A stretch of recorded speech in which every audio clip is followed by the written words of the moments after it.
Oh,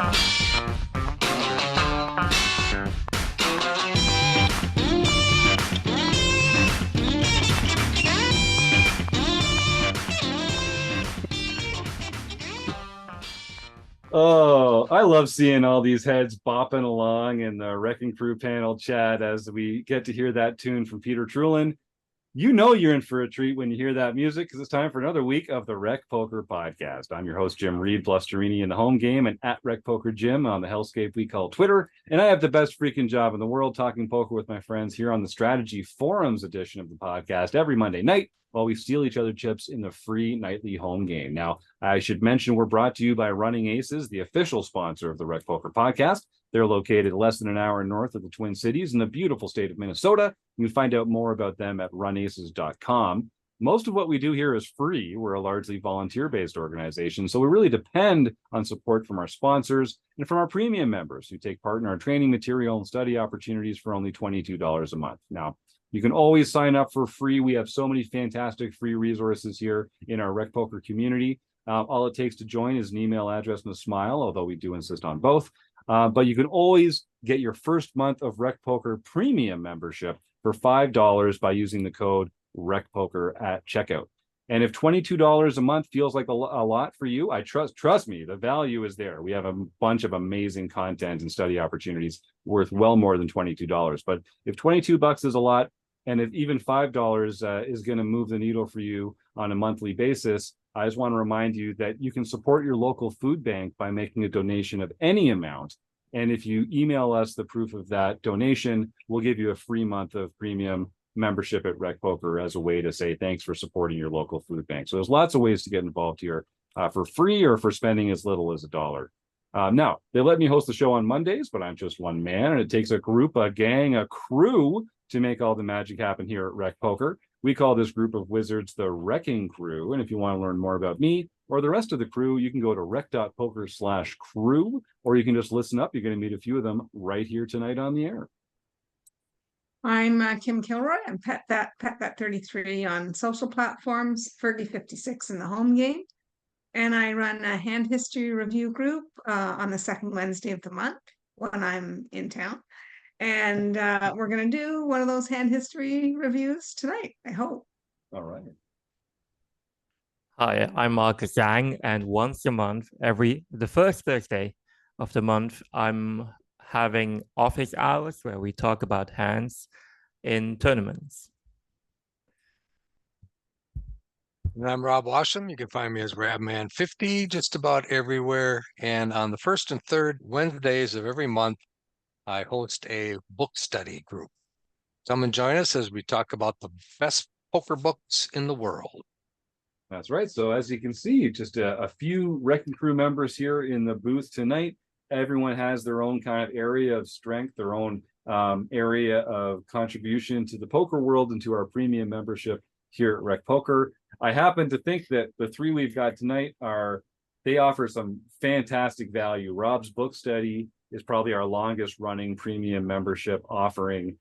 Kim's hand history review has been going on for quite a while now. And she takes her experience as a serious, thoughtful, successful recreational player traveling around the world and breaking people's hearts on the felt by busting them hand after hand and just climbing the Hendon Mob rankings, and brings that right into our own hand reviews. And Mark Zhang, who's a very successful tournament pro, loves to just share his nuggets of knowledge with our premium members in his office hours each month.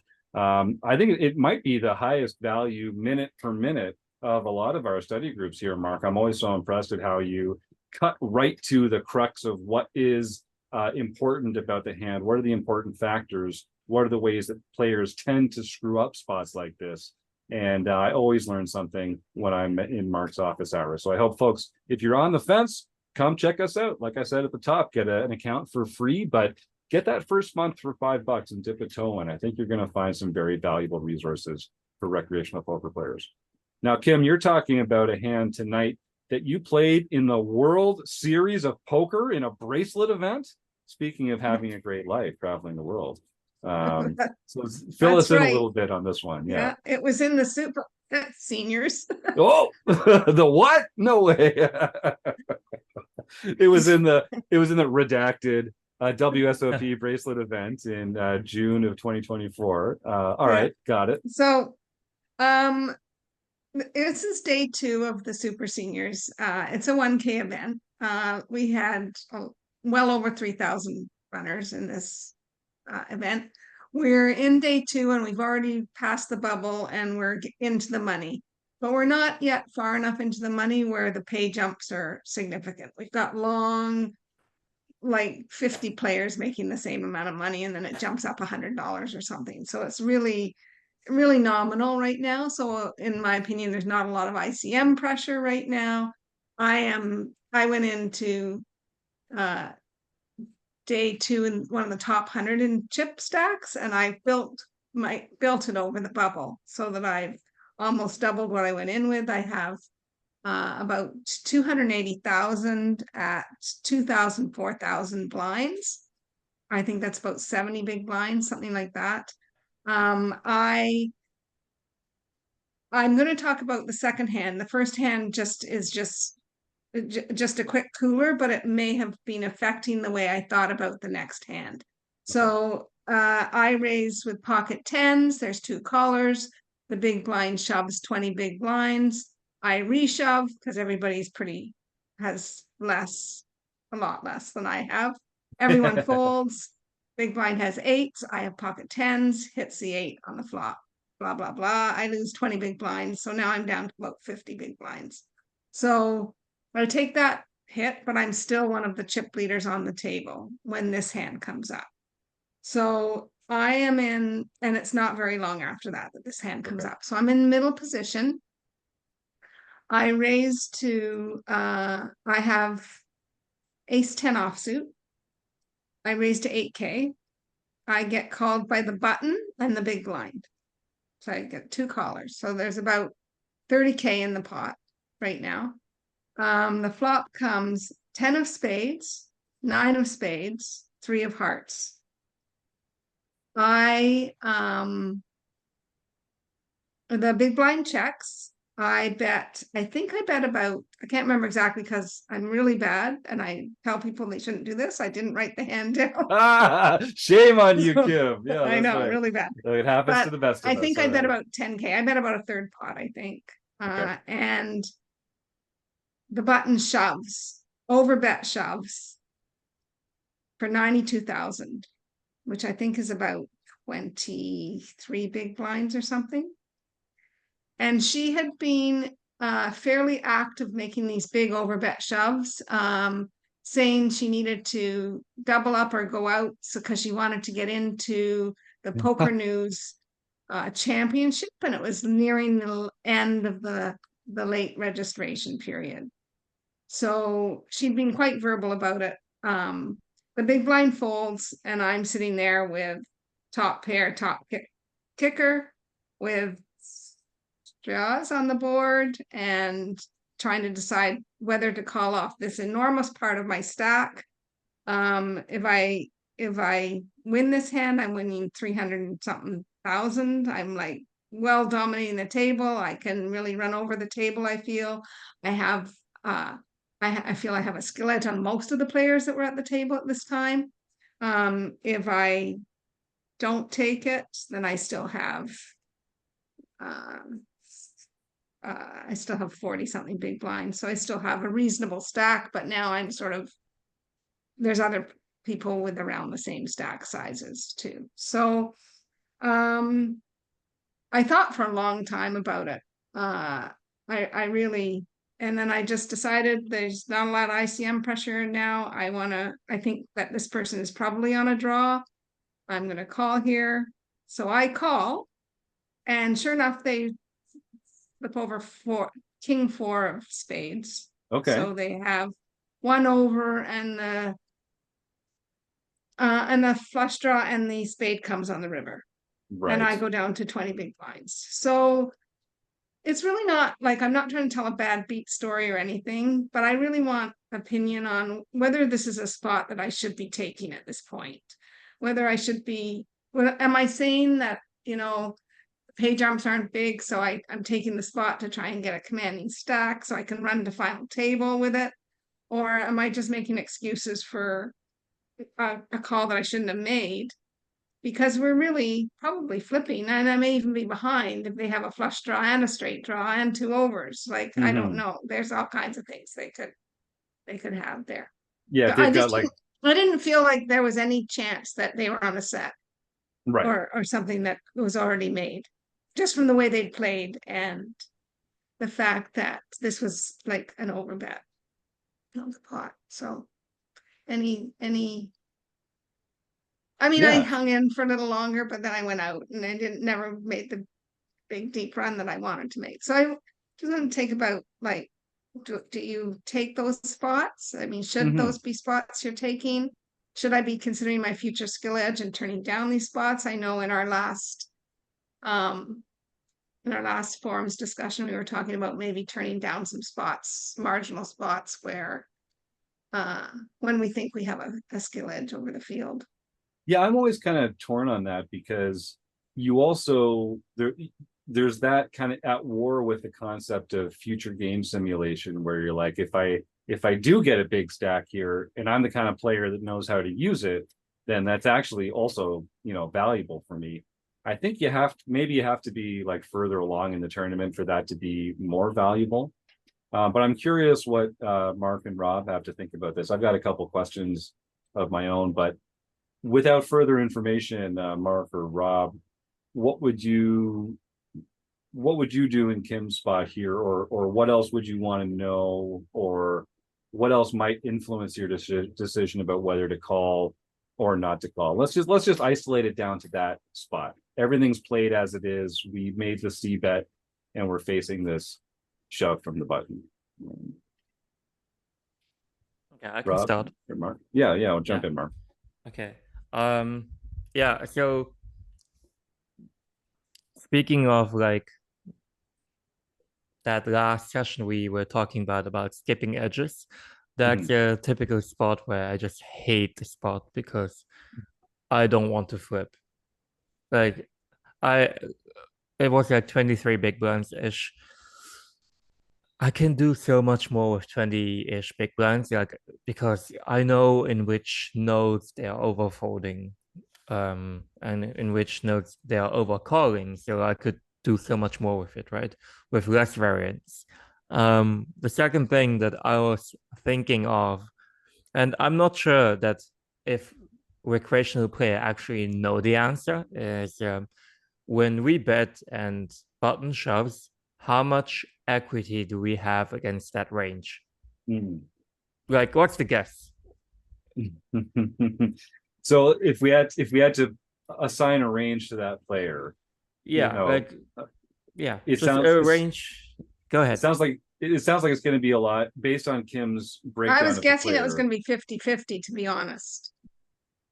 equity, Like around there. Mhm. And like, Yeah. did I want to take that Okay. flip? So- But I mean, I could be way wrong in that. So here's my what I'm thinking. So she could have king 10, okay?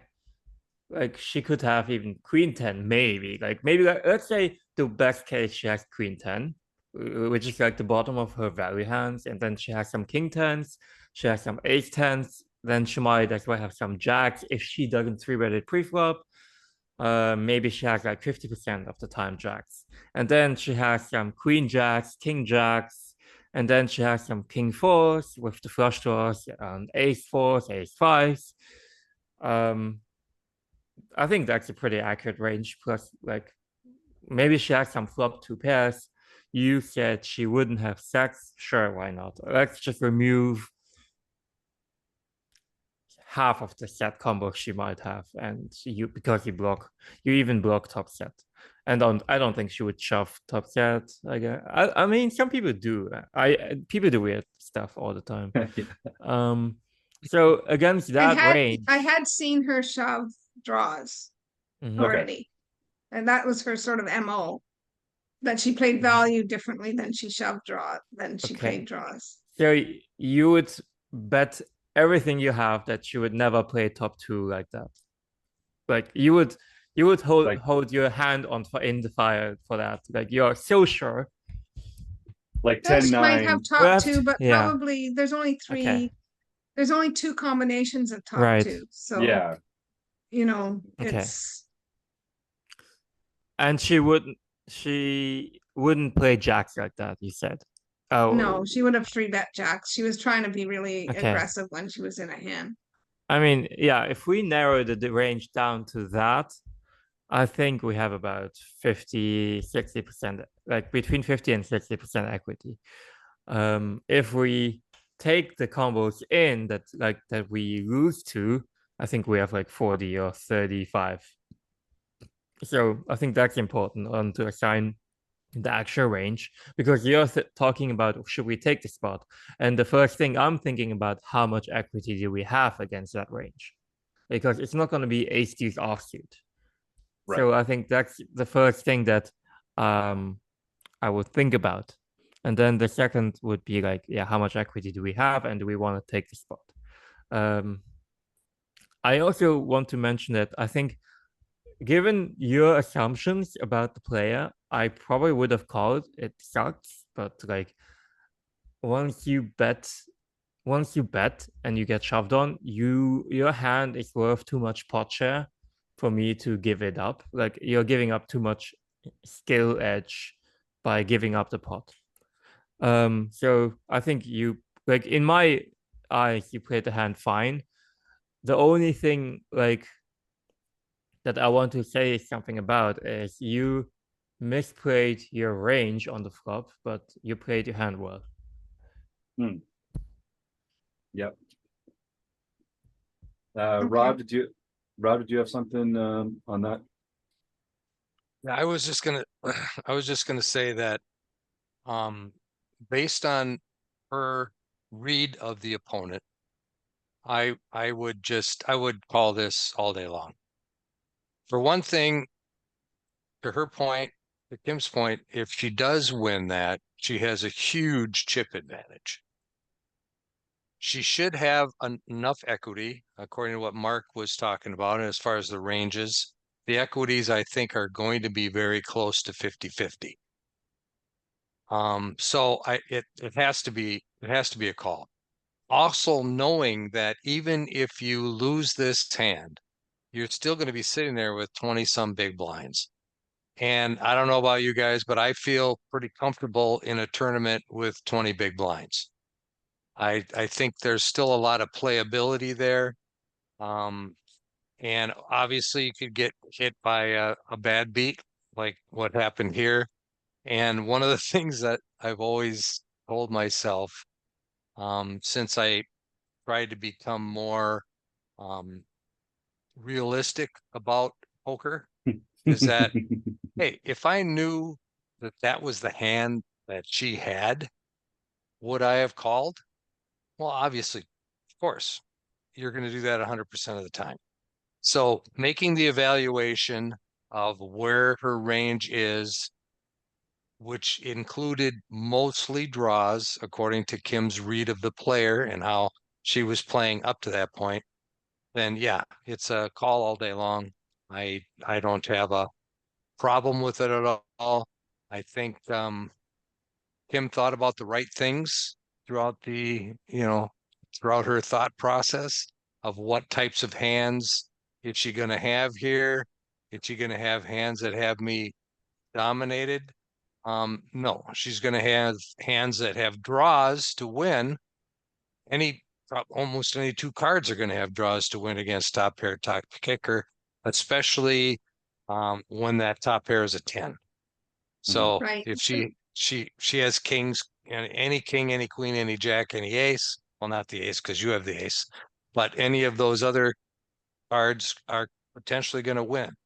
You didn't have to get the spade. She could have got a king and still won. Here's the other thing though that I thought about afterwards. If I had won the hand with the tens, and this is one of the reasons I told you about the hand before, I would have had about 100 big blinds or more, over 100 big blinds, and I think I would have easily folded the hand. Oh, interesting. Because you had a deep enough stack that it was like worth Yes. preserving and not taking the flip. Yes. Oh, that's Yeah. interesting. Because I would have thought in a vacuum you'd be more inclined to just take it because you'd still have so many chips left over afterwards that it's like less trivial. It's Yeah, almost but more why trivially take those important. spots? I still have tons of chips, like, and I can still bully the table and Right. stuff like that, right? Yeah, that's So- interesting. That's interesting. Mark and Rob, is there anything about that you want to respond I just to? thought about or- that afterwards. Like it was Yeah. something that went through my mind afterwards that I think I probably Mhm. would have folded that if I'd won that other hand before. Or how like how much closer do your stacks have to be together before it's so much of your stack that you're considering that you're just going to fold, because you're not going to have 20 bigs afterwards as well. Like the stack depth really matters in that case then, it always does. That's a silly thing to say. So for me, so a couple things that I'm interested in talking about here. First of all, so you had ace 10 offsuit. Do you recall if you had the ace of spades? Maybe I might have, So that Right. removes but I that, think I might have. that would remove some of the flush draw combos from I our felt like it was opponent's black, range. so Yeah, obviously I couldn't have had the 10 of spades. right. Yeah, 10 of spades is on the board. Yeah. So you could have had so that that's one thing to be considering. But honestly, with your read of this opponent, that they play their draws fast and they play their value hands slow, like that really, if I'm in your position and if I believe that read, then I'm also calling here.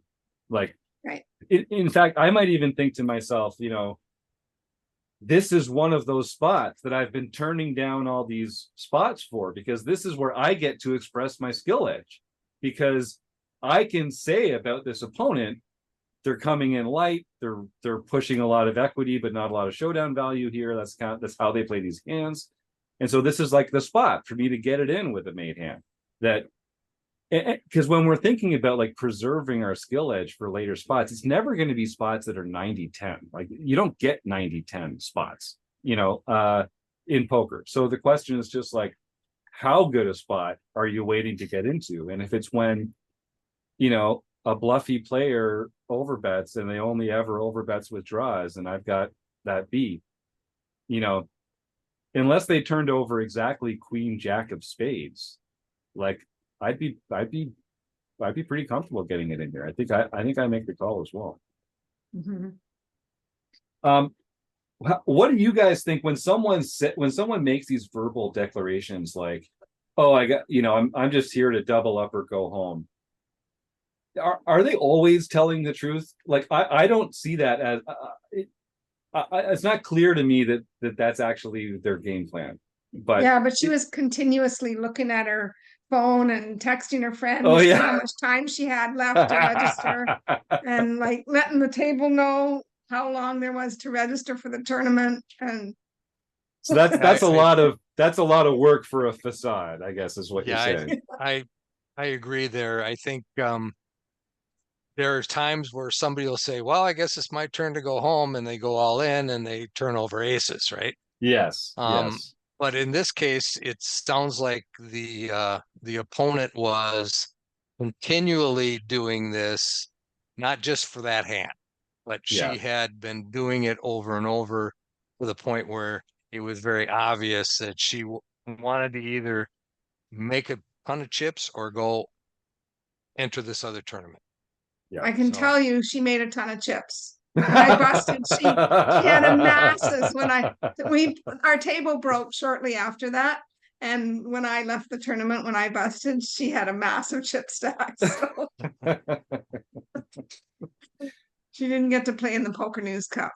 I guess not. Well, it was little did she know she was basically drawing dead, because I think Mark wasn't it the Yeah. Poker News? You Yep. took 6th or 5th place or something like that. You know? Yeah, I did. Yeah. Yeah, That was congrats. amazing. Thank you. Yeah. And if you hadn't got your freaking kings cracked like on that earlier table, man, you would have had such a chip lead. I'm sorry, I shouldn't even bring it up. It's a sensitive subject. I bet. Thank you for reminding me. Yeah. Yeah, I probably would have had a bracelet by now. Yeah. That was still phenomenal finish. Way to make a final table of a Yeah, bracelet that's really event, good. Mark. That's Yeah, amazing. really That's good. Very cool. Very cool. I have another quick thing about the super seniors tournament. A fun hand that I played Just quickly we'll do, because I know we're running long here. Yeah, But no, this is it's- on day one, and I'm running really, really well. Like I'm running well. Like I've had aces to kings twice, oh, all that's in, awesome. Amazing. and held both times. You I've played it got- great. You played it great. I played it great. I've got one of the biggest chip stacks on the table. The guy to my immediate left is a chatterbox, and he's totally on happy tilt. He's just tripled up twice, and he has me just covered now. So we have like probably 80 to 90 big blinds a piece. Like we have tons of chips. We probably have as much as the rest of the table put together between the two of us. So this is in this hand, it folds to me in the small blind, and I look down and I have pocket tens. And I say, I know this guy's on happy tilt. I'm going to flat, and when he raises me, I'm going to re-raise him. So I did. I called, and he raised, and I re-raised him, and he immediately just goes all in. Oh God. Yeah. Oh, And Yeah. I'm like, seriously, dude, do you know how many big blinds you have now? You don't have 30 anymore. You don't have 25 anymore. You have like almost 100 big blinds now. So I fold my tens face up, and he flips over and he goes, oh wow. He shows me ace king offsuit, right? Right. But it's just like I mean, we could have taken a flip there for a 200 big blind pot. I never would with pocket tens, but I'm just like he didn't even stop and think about what I could be making that play with, and he saw that I was a good player at the table. Like he knew Right. that. And it was just an interesting hand and an interesting dynamic there.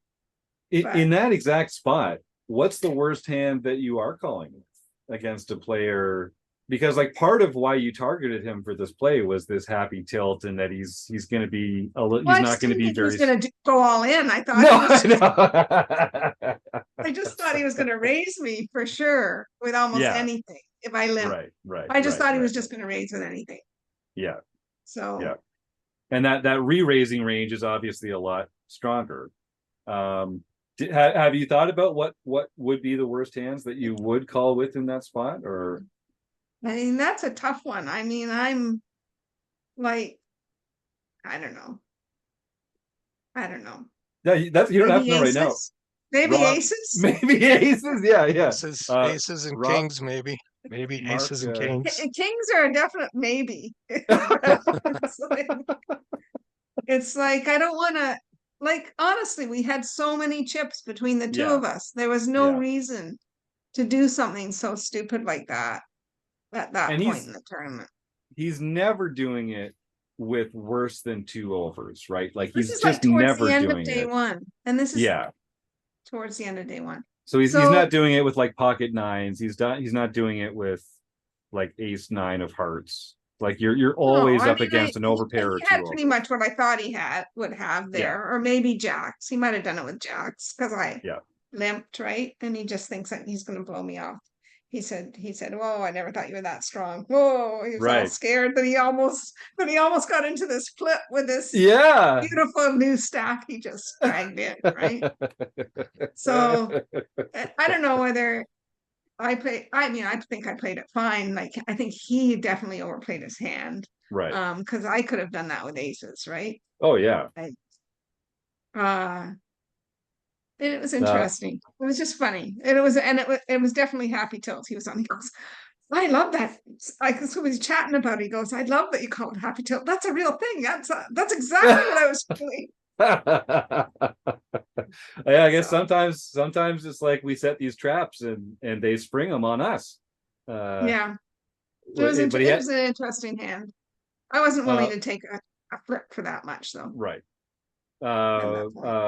Rob, Mark, do you have what's the worst hand? Are you calling there with any unpaired hands, or what's the worst pair that you're calling with? Rob says, actually, you know what? It was earlier in the day, I think, because I think we were still at the end of the rebuy period, or the re-entry, where you can still have your one re-entry. But we had masses of chips, the two of us. So it's not the same dynamic as you trying to list like bust so you can go get a full stack.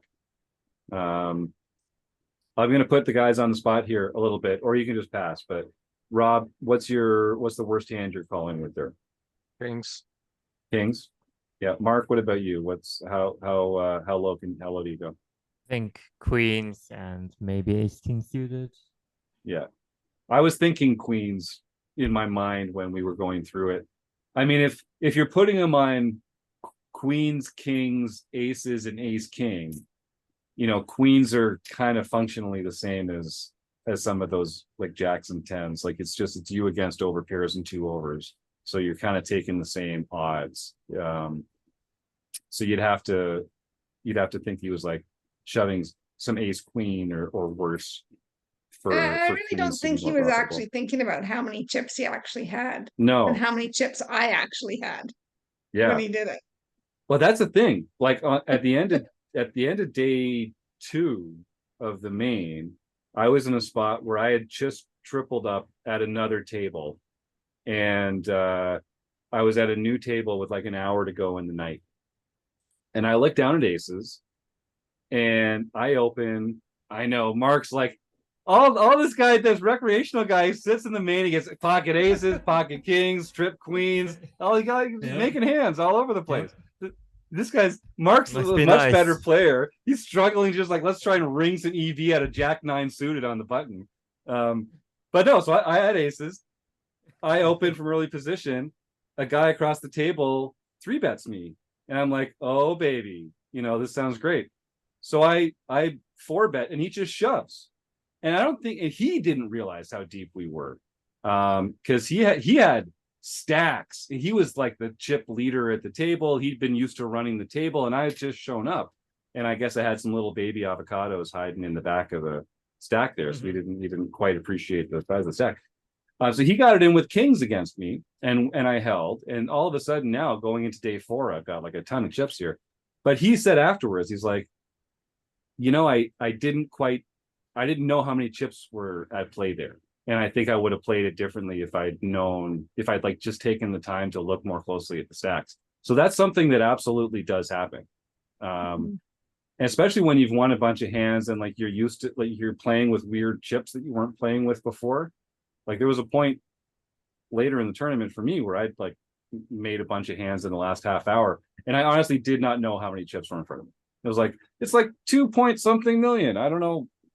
I'm constantly counting my stack and figuring out how many big blinds I have. I just can't count in all those chips. Like I was in 2 tournaments where there's millions like in play, and I'm like, I can't figure this out. I gotta just go in big blinds. I would open my phone and use my calculator and figure out. Yeah, it's RTA. Yeah, RTA. That's right. Yeah. My calculator? On your phone. That's not RTA. Come on. Actually, it's funny. The only reason Mark and I are even friends is because we were playing last year in a tournament together, and he brought his own RTA to the table. If memory serves, it was the little hand ranking card that in the deck of cards saying, 3 of a kind beats 2 pair. And we had a conversation about whether that should even be allowed at the table. That kind of sophisticated. That's good memory. Yes. Yeah. Hey, I needed that. Well, see, right.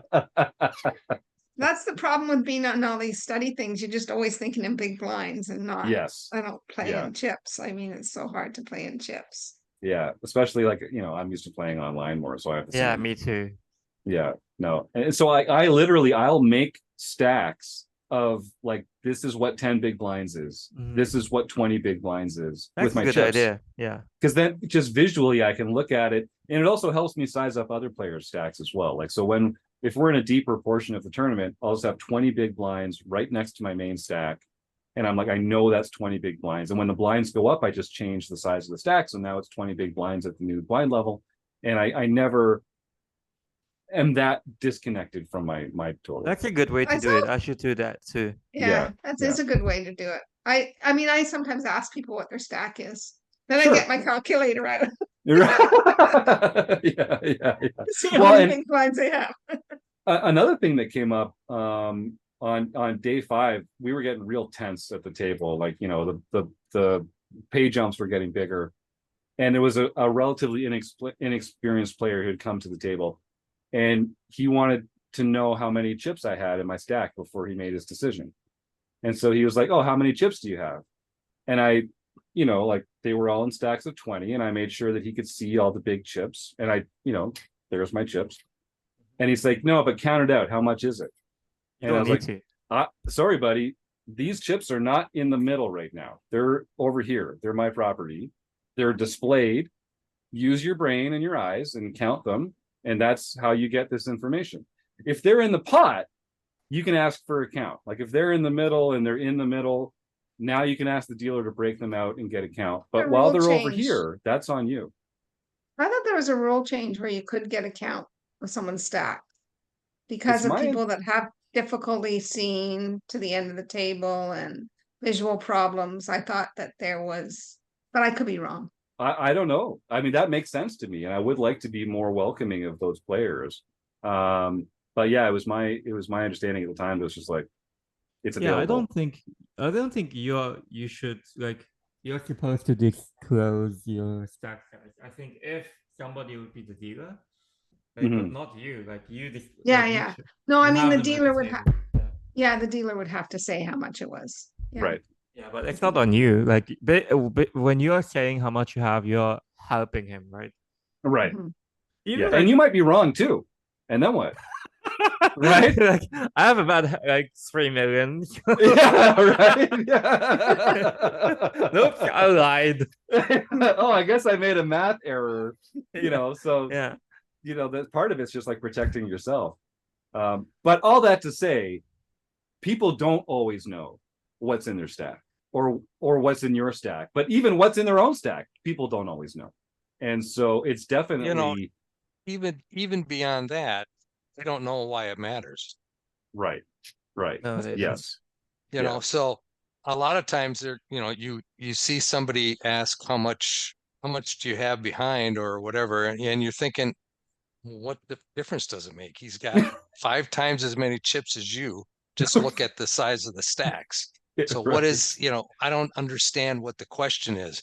So I think there's times where people ask these types of questions and they don't even really know why they're asking the question. They just saw somebody else do it.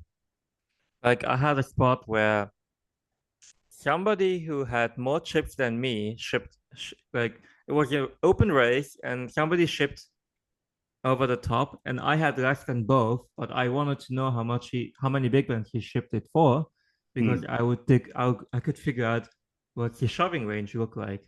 And the guy was like, "You have less, what's the point?" Yeah. So never underestimate other people's ability to just not have their trip together. It's just something that is definitely a thing, and it's a mistake that we can take advantage of. But it's also the kind of mistake that, like, similarly to people that don't understand ICM very well, their mistake can also be a problem for you. Like, it can also cost you if you make the wrong assumption about it. Also, like one thing that I realized or noticed, that people play their hand. Like there was a spot where I had ace king, I 3-bet, and the flop comes queen jack 10, and I go for a c-bet, and this Asian lady, she just ships 2 pair into me, and it didn't matter to her how many big blinds she had, and we were really deep. It was level 2 or something, but she played it like if she had 20 big blinds, if she had 30 big blinds, like it doesn't matter to recreationalists how many big blinds they have. It just matters if they have a hand or if they don't have a hand. They don't think about what does your range look like. They just have 2 pair and they have the best hand by what they think, like by now, because I could have aces. So yeah, that's how they think. You can't profile all recreationals into one box now. No, but generally speaking, we're not as savvy about that kind of stuff. It's true. Yeah. But yeah, we are taking that word back. We're bringing some recreational fire to these tournaments. I think one at a time. Yes, hopefully. Hopefully. Yeah. Good stuff. Kim, anything else on that No, subject? we've It been sounds like running you on can long enough. Everybody's like gonna you hear can- that we just chat away.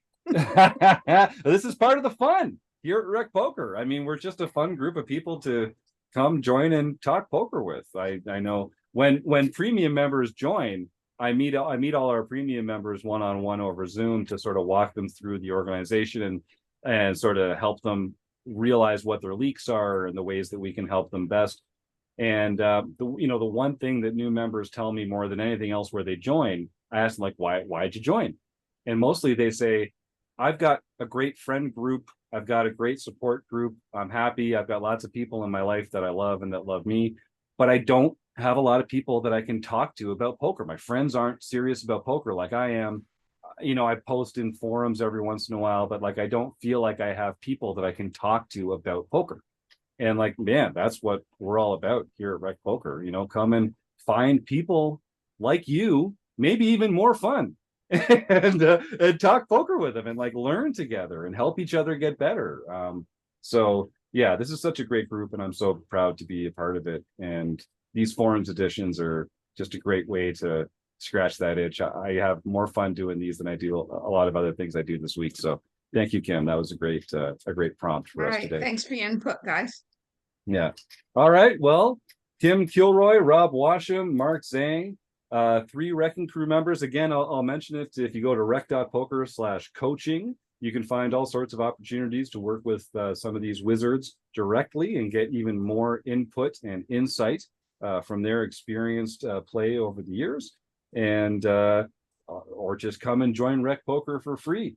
Get your first month for only $5 by using the code RecPoker at checkout. All right. Thank you, Rob, Kim, Mark. Thank you to the Running Aces Hotel, Racetrack, and Casino. Thanks to all our premium members, and thanks to you, our listeners. We'll see you next week on the Rec Poker Podcast.